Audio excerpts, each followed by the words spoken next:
Welcome to the Beau Show. I'm back in Florida, and for those of you who wondered why I had a beard for a while there, I was performing in a staged musical in Washington, D.C. called Messiah the Musical. I was playing Jesus Christ, so I was asked to grow a beard and even dye my hair. I will share more details about this in a future show, but I wanted you all to know why my appearance changed, and even now why I seem to have some purple streaks in my hair, as the temporary brown dye latched onto my blonde and turned it purple. So don't think that I've gone to the dark side and become a Code Pink protester in DC. We can leave that to the Soros-funded groups. But alas, we do find some modern wokeness in the Miss Universe organization. This past week, the Miss Universe organization pushed a message about menstruation. The messaging was shared on the Miss Universe Facebook, Instagram, and Twitter handles, which have nearly 20 million followers in total. The post reads, quote, "Inclusive language is important, especially when speaking about periods. Thinking menstrual health is only a niche topic for women excludes transgender, non-binary, and gender non-conforming people who have periods from the conversation.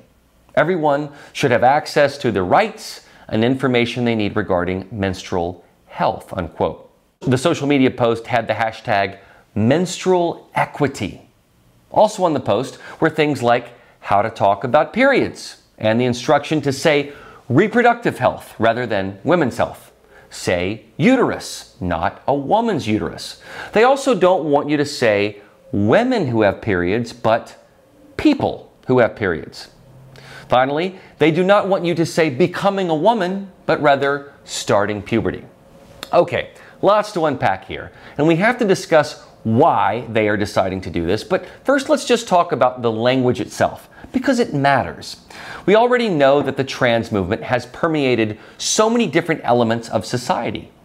We remember when Canadian Prime Minister Justin Trudeau would no longer say mankind, but began using peoplekind.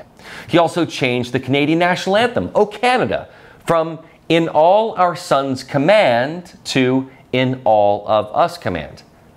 I mean, he changed their national anthem. Think about that.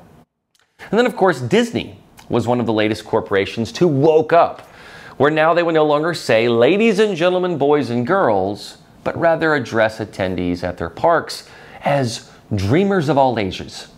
Dreamers of all ages. So we've been seeing this make the rounds, but Miss Universe is peculiar because it is Miss Universe. The organization was founded to honor women in a pageant. When you create such a pageant, you do so to honor a certain type of femininity. But let's look at the language, which has all been redefined for the transgender's approval. For one thing, they use the term menstrual equity. I've cautioned you in the past about the word equity because it is quite different from equality. It bears repeating and understanding the difference again. Okay, equality is about equal opportunity to all. Equity is about balancing the scales and taking the minority and elevating them to at least equal proportions, if not totally toppling the majority to become a new majority. This is where you get into the world of quotas and inclusion officers that are forced to hire certain ethnicities, genders, or orientations simply to say that they did so. It won't be a meritocracy.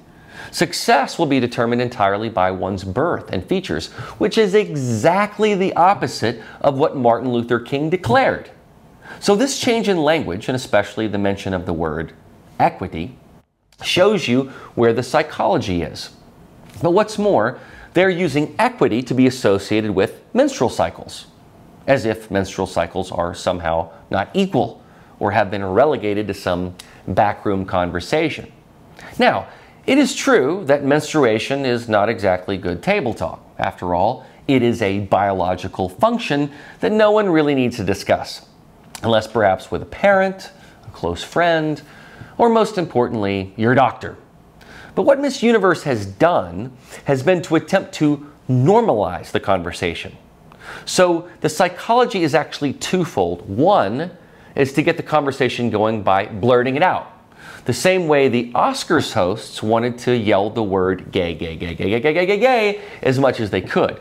But also, it's to create this fancy new phrase, menstrual equity, which gives it a certain pomp and circumstance. They want you to think of it the same way you think of racial equity, which got the ball rolling, gender equity, and now menstrual equity.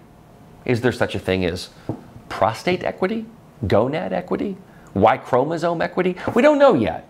But in redefining these terms, they are also part and parcel trying to redefine a woman. They are riding the inclusivity train, and they want you all aboard. It's also a semantical operation when they call abortion women's health. But once again, Miss Universe has gone a step further. They have forbidden you from saying women's health and want you to just call it reproductive health. So in these transitive semantics, they are conditioning you in a Pavlovian way. They want you to get used to it. To top it off and mess with your mind, their final slide states, not all women menstruate, and not all people who menstruate are women. This was the coup de grace. In this statement, they redefine all biology we know to be true. They say that not all women menstruate. So this means that men who have become women, who obviously cannot menstruate, would be in this category. And then, not all people who menstruate are women.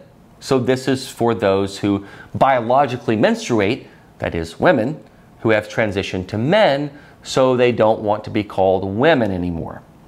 In this respect, they upend everything we know about biology. But think about when Ketanji Brown Jackson said this. Can you provide a definition for the word woman? Can I provide a definition? Mm-hmm. No. Yeah. I can't. You can't? Not in this context. So I'm not a biologist. The meaning of the word woman is so unclear and controversial that you can't give me a definition? Senator, in my work as a judge, what I do is I address disputes. If there's a dispute about a definition, people make arguments, and I look at the law and I decide. Well, so I'm not. The fact that you can't give me a straight answer about something as fundamental as what a woman is underscores the dangers of the kind of progressive education that we are hearing about. This was a Supreme Court nominee electing to not define what she is, a woman. But she's bought into the whole lexicon, the Bible, and psychology of this whole activism. At least she said she's not a biologist, but believe me, they're going for the biologist next. They hold far too much power. But if they can get a Supreme Court nominee, they can get to just about anyone. Now let's pause for a moment so that I can tell you that I once hosted 4 Miss USA pageants at the state level, Alabama, Louisiana, and North and South Carolina. This was back when Donald Trump owned Miss Universe, which of course also has Miss USA and Miss Teen USA under its umbrella. Miss USA has kind of been known to feature the most aesthetically beautiful women with terrific physiques, as the swimsuit competition determines about 1/3 of the final tally. I met many great girls in this pageant system, and they competed as part of their own journey. Some did it for self-confidence. Some did it for the scholarship money. Some did it as a stepping stone to modeling and acting careers. And some just did it to exhibit their own femininity. Maybe they wanted to prove to themselves that they could compete. And I think that's great. You have to salute anyone who can get on a stage and walk in high heels and answer questions that they don't know in advance. And I'd say, for the most part, it was also colorblind. I saw women of all walks and races and heights. You know, one girl that I'd met was homeless the year prior to her competing. But to me, even when I judged, I always wanted to know the real spirit of that person, the why. And for me, it couldn't just be, well, my mama told me I was pretty. I wanted to see that X factor, the poise, the charisma, the ambition. And these were young women. They were not men. These were women who had their whole lives ahead of them. So say what you want to about pageantry, but I looked at them with a certain lens. But at its base level, it was a celebration of womanhood, Some women may go to sports for that, and I respect that too. But now, sports are being taken away from women.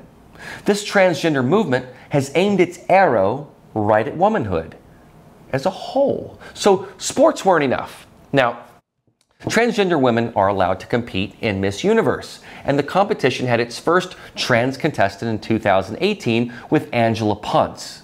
He became she and was able to compete. But if this is the standard, what now defines a woman? I think that in accepting Ponce as a contestant, they began this path, so that now they're having to embrace this entire movement. It wasn't enough to just accept a transgender competitor. They now have to embrace the entire psychology of it.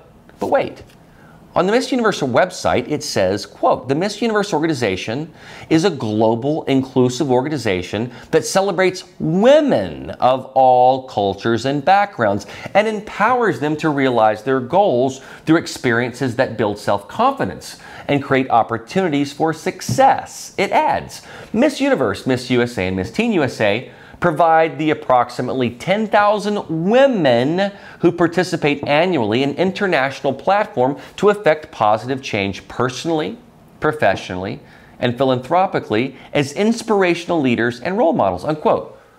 So, okay, what is a woman? You may remember that I interviewed Ilan Srulovich of eGuard Watch Company, who has put out this great video about what defines a woman. He speaks candidly and emotionally about his mother and what role she played in his life. The notion of womanhood and motherhood and sisterhood and wifehood are important features and roles. But Miss Universe, a so-called women's empowerment organization, is trying to redefine that to coddle the transgender community, which aims to redefine gender entirely. And if that's the case, shouldn't Miss Universe redefine its own name? Shouldn't they be Zer Universe or Person Universe or something like that? See, this is what I mean. You can't play both sides. You can't put one foot in the pot. Either go full tilt or don't do anything. You cannot, on the one hand, support women who compete in Miss USA or Miss Universe, and then on the other hand, redefine gender entirely and promote some sort of menstrual equity.